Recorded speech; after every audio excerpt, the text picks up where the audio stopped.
Welcome back to our series on etiquette. I discussed last time the basics of dinner etiquette, and I have a couple more of these videos that I'm going to be doing on the topic of dinner etiquette before we move on to various other aspects of etiquette. Now, today I'm going to be focusing largely in this video on the elements of what you expect to actually be in front of you. The plates and the silverware that you use if you're going to a formal dinner, or if you're setting up a formal dinner and you need to know yourself how exactly to set up all the pieces. Now, the first thing I want to talk about, if you're sitting down and you're at a nice dinner, you probably see a plate in front of you, a large plate, which is where the main meal is going to be served. There is going to be some kind of a folded cloth napkin on it, and then there are going to be some implements on your right, and then some things on your left. So where exactly do all of those things go, and what is the purpose of all of them? Well, let's start with just the napkin. And I mentioned this a little bit last time, but you take the napkin, you unfold it, and put it in your lap. Really, that should be done even if it's not a particularly formal dining setting. If you have any kind of cloth napkin, regardless of where you are, whether at somebody's house or you are out at a restaurant of any kind, you unfold it entirely and put it onto your lap. Don't shove it into your shirt like a bib. There's really no reason you need to do that unless you are that messy that you'll spill on yourself. Hopefully you will have trained yourself not to spill all over your shirt. If you're eating something like lobster, they'll give you a lobster bib, something that's that messy. They'll provide what is needed. But as long as you are not a toddler, you can put the napkin onto your lap. Now, that's going to protect your lap, so if you have any crumbs or anything that falls on your lap, you can brush it off. That is totally acceptable and fine, but it will land on your lap and not get your pants dirty. You can also use that napkin for different things during the dinner. If you need to wipe your face, you just pick it up, dab your mouth, wherever you have food, and you put it back. So generally the napkin is always going to go back on your lap. Obviously, if you spill something really big on it and it makes a giant mess and you need to get it off your lap, that's one thing. But as long as that doesn't happen, just leave it on your lap. Now, if you need to get up, the proper thing to do is to take the napkin off, put it on your chair if you need to, say, go run to the bathroom, and then come back and put it back on your lap when you are done. Technically, the napkin should not go on top of the table, not until the meal is finished and everyone is done. All right, so there's the napkin, and then we have a plate. The center plate that you're going to have is obviously going to be your dinner plate. Oftentimes you're going to get a plate for appetizers or a plate for dessert. Those will often come as you get those various courses. And you'll have a silverware on either side of the plate, generally going to have knives on the right-hand side, and then you're going to have forks on the left-hand side. Now, as the general rule for eating a nice meal, if you don't know which piece of silverware to pick up where or how to set up the silverware, generally the movement is you go from out to in. So if you have a piece of silverware that's to be used, say, for a salad or an appetizer or a soup that comes prior to the meal, it will be on the outside. So generally, then you take what's from the outside, you use that. Once you're done, someone will probably take them away. See, if you're at a restaurant, and the waiter will probably take them away, and then you move inward as you go. So what are some of those then? Forks and knives, and what are the difference between them? Because there are different kinds of knives, different kinds of spoons, and different kinds of forks. Many of them are pretty simple, but there are some that you won't see all that often, that you may just encounter a couple times if you're maybe out at a restaurant, and you may get a little confused about exactly what this piece of silverware is. Well, let's start maybe with what shows up on the right side. So generally, what's going to be right next to your plate, and if the blade is going to be facing the plate, is your knife. Now, you may just get a regular dinner knife. If you are getting some kind of meat like steak, you may get a steak knife. Generally, the rule is if you were at somebody's house and that person serves you, say, steak, and doesn't give you a steak knife, but they give you just a regular knife, the general rule is that it is rude to ask for a steak knife. You just use what is provided for you. What you don't want to do, and it's seen to be rude, to just tell somebody whose house you're at that they are doing things wrong and that you need something else. It can also be seen as insulting if you say, I can't cut your food with a normal knife, because it kind of gives the impression that their food is not cooked well, and it's so hard that you need a harder knife to do it. So if you're in an awkward situation, just try to saw with the knife you've got as best you can. But if you are hosting a party, and or you're just hosting a couple people at your house, know the difference between a steak knife and then a regular dinner knife, as well as a butter knife. Now, when you are using a knife, use a knife. You are not meant to cut your food with a fork. A fork is not made to cut food. A knife is made to cut food. Okay, and I know that a lot of Americans do this. You just kind of grab your fork and try to saw through things with the hard edge of the fork, which really is not made to saw through things, and it really doesn't work very well at all. No, but take your knife, and the way you want to do this is take your knife in your right hand if you're right-handed. Now, of course, this is going to be the opposite if you're left-handed. But take the knife in your dominant hand, take the fork in your other hand, and then put the prongs of the fork down into the food, saw, and cut off one piece at a time. Unless you are a child and you're cutting up a meal for a child, don't cut up all of your food prior to eating it. So don't cut up your steak into a bunch of little pieces and then eat it. Now, there are two general ways that you can eat with a fork and a knife. One is called the American style. That's what's very common in America. This is not what I do. It seems to just kind of take longer and add too many steps, but generally the American style is you use your fork, you cut a piece with your knife, you then you put your knife down, you switch your fork over to your right hand, and then you pick up the food with the fork, and then you eat it. What is called the continental style is where you have your fork and your knife, you simply cut with your knife and then eat with the fork that you've used in the first place. I tend to think that it works a lot better because you're not kind of switching hands back and forth, but a lot of people are just very used to the American style, so that's fine. Either one is totally acceptable in terms of like proper eating, just as long as you're actually using your knife to cut things and not a fork to cut things. Okay. So when you are eating with your fork, if you're cutting the knife like this, make sure the prong is down. The prongs are down on your fork while you are taking a bite. As you are chewing, and these are general rules that we teach to kids, but I see adults not actually following these rules quite often. As you are chewing, keep your mouth closed, take small bites as you can, not really awkwardly small, because then you'll be just very strange, but enough that you can actually comfortably fit in your mouth. Don't shove your mouth full of food. It's going to look awkward for everybody. Don't rush through your meal. Don't just take bites very, very quickly, because remember, a meal is, as we've been talking about, a social occasion. So while you're at your meal, you want to be conversing with people. You want to actually take the time to enjoy your food. Not everything needs to be a rush. If you are enjoying a meal with people, you're actually supposed to enjoy your time there, not just shove food in your face as fast as you possibly can.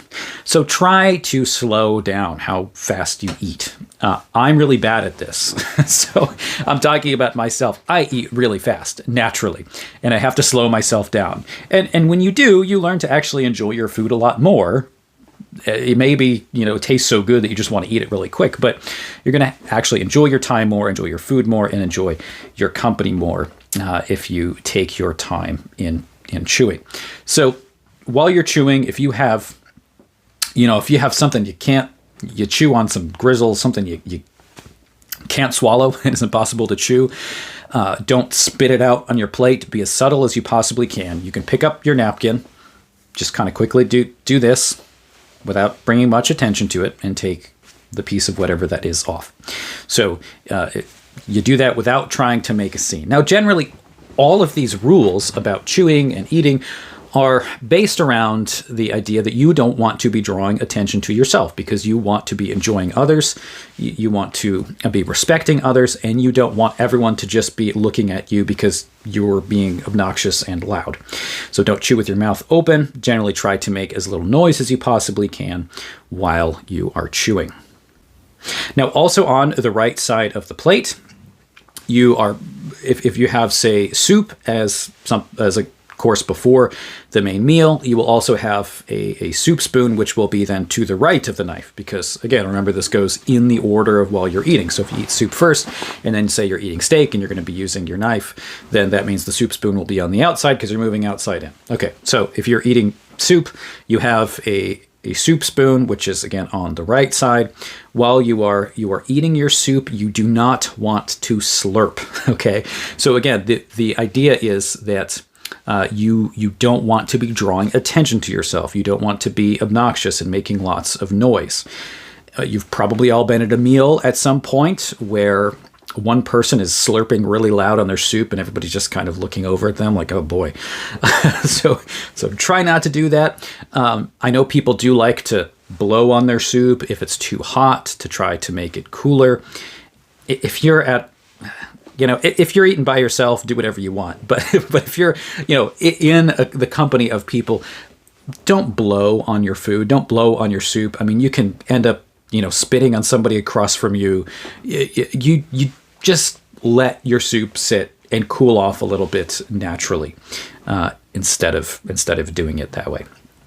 All right, so you got the spoon. Now, on the left-hand side, you're going to have your forks. Now, most of the time, you're going to have a meal with one or maybe two forks. And you have the fork that is for the main course, which is the one closest to the plate. And then on the outside is going to be likely a salad fork if you have, say, a salad course before your dinner. Now, if you have the salad fork, you can tell the difference both in terms of where the two are placed, but usually the salad fork is a little smaller than a regular fork. While you are eating a salad, it is also proper to use a knife while you're eating your salad. You can cut your lettuce up and eat that way, especially if you have really big chunks of lettuce. It's much better to cut it up into smaller pieces than end up with salad dressing all over your face because you're grabbing giant pieces of greens. So you use the salad fork, and then you move in once you get to your main course with the regular fork. Now, on top of the plate, sometimes you're going to have either a spoon or a fork that is laid horizontally above the plate. Now, the purpose of that is for dessert. So that's kind of separated from the rest of the meal because it's a separate meal. So think about it just being kind of set aside. It's set aside for later. So it's not touching all the other stuff they're going to be using for your main course or for the salad or soup course. So once all of that is done, then you are going to take whatever it is, the fork or the spoon, depending on what you're eating for dessert, because it could be either one. And then you are going to use that to eat your dessert. Okay, so along with that, every once in a while, you're going to get a couple other utensils with certain foods that probably are not all that common. One example of this, and this is something you're not going to see very often, but actually I just went out to a meal with my family for seafood, and they did give us one of these, and that is a shrimp fork. And a shrimp fork is a fork, but it's shrimpy. It's really tiny. So the shrimp fork will generally be on the right-hand side. Usually forks are always on the left, but the shrimp fork is going to be on the right. So if you get a really tiny little fork, that's pretty much the only reason you're going to use it is for certain kinds of seafood. And it's not even that common in a lot of seafood restaurants, but every once in a while you may run into the shrimp fork, and that's what it's for. Something else that you may see every once in a while, things that aren't that common. You may see a fish knife. So there's a shrimp fork, but there's also a fish knife. I'll show you a picture of what a fish knife looks like. So if you see something that looks like that and you're at a meal, you're probably going to be getting fish. But again, they're not really that common. Something else that is not that common, but you may run into every once in a while, is where there's actually a bowl of warm water that's brought to you and placed in front of you. If that's the case, that's to put your fingers in. It's something that only happens when you're eating some kind of entree that is assumed to get kind of messy. Okay, so then we also have your glasses if you're drinking. Now, generally, if you have say a wine glass, and usually you're going to have a wine glass and then water, or if you have water and then beer or coffee or whatever it is else that you're drinking, it's going to be at an angle on the right-hand side. You're going to have the wine glass here, and usually kind of just behind that is going to be a water glass. If you go to a restaurant and there's a wine glass on the table, and they ask if you want wine, and you say that you're not getting any wine, they'll probably take that glass away. Then, of course, there is coffee or tea. Now, if you get coffee or tea, you're going to receive most likely a cup on a saucer, and there's going to be a spoon with it.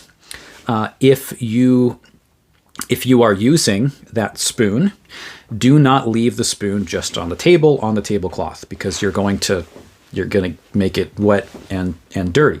You don't also take off the tea bag, take out the tea bag if you get tea, and then leave it on the table either. So that's what the saucer is there for. If you need to put the spoon somewhere, or if you need to put the tea bag somewhere, that is where you put it. Now, one other thing I want to say with your dishes in terms of your silverware, you can signal things with your silverware, whether you're still eating or you're done eating. So generally, if you're still eating, you just kind of put your, say, fork and knife to the side. It indicates that you are still eating, so the waiter or waitress knows, or the host or hostess knows that you are still eating. When you are finished, you put the fork and the knife together, and you kind of put it at the about 4 or 5 o'clock angle on a clock. And you put the fork face down, and that is a symbol to say, I am completed with my meal, so that people know that you are done eating. Well, those are some of the basics of etiquette in terms of what all of the dishes are for, what the silverware is for, where it all goes, and then how to properly use it. Again, let me know if you like these videos, and I can keep doing them. I have plenty more to say. We'll see you in the next one. God bless.